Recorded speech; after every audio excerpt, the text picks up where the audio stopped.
My chosen event is the Hastings Beer and Music Festival. It is a 3-day event which is run every year in July, with all profits raised going towards local charities. The event is run by volunteers such as their local roundtable members and small local businesses, plus any volunteers that wish to help. The tagline of the event is "Great fun for great causes," which really represents what the event stands for. Carson et al. 2012 state that non-profit organisations often seek volunteers to help staff a fundraising event. This is true in the case of the Beer and Music Festival, in that the event is fully dependent on the help of volunteers. I myself volunteered last year, and I'm lucky enough this year to be running the PIMS tent. This is therefore the reason why I've chosen to focus on the idea of human resource management, in particular volunteers and events. A local newspaper article from the Hastings and St Edmunds Observer from the spring of last year really confirms just how important volunteers are for the event. It quotes an army of volunteers is gearing up for one of the biggest charity events of the year, aiming to raise around £45,000 for local good causes. This really shows that the emphasis of an army represents really how important volunteers are to making sure that the event runs and it runs smoothly.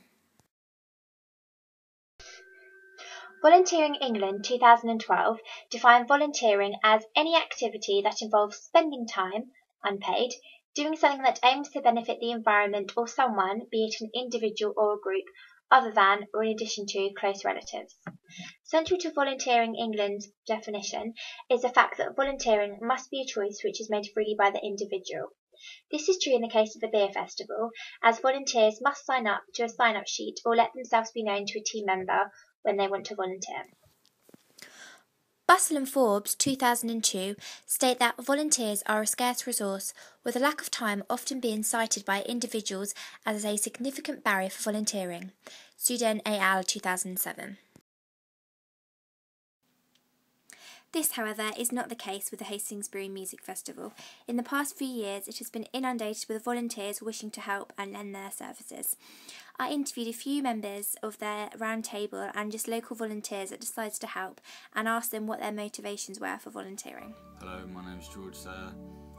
My motivation for volunteering at the Hastings Music and Beer Festival was the idea of good karma, and I got to see local bands such as Keane play for free. Hello, my name is Hallie Collins.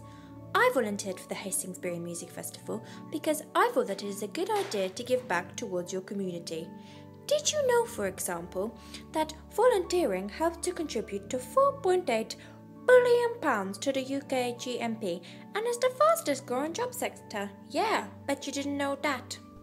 Bye! Different people have different motivations and different factors which make them want to volunteer. One factor is the egoistic factor, for example, boosting one's self-esteem by helping others and making yourself feel good. Another factor is the leisure factor, boosting one's social life by volunteering. Many people did this last year as they wanted to see their local band Keane, who are from Battle, perform, as they performed on the Friday night. Another idea which makes people want to volunteer is the idea of expressing one's values, i.e. the idea that people volunteer to help each other and increase their self-belief in the idea of humankind. Another idea why people volunteer is the idea of developing their career and their CV, because many employers look for what you've done as extracurricular activities on your CV. Finally is the idea of good karma, i.e. by helping others, something good in turn will happen to you.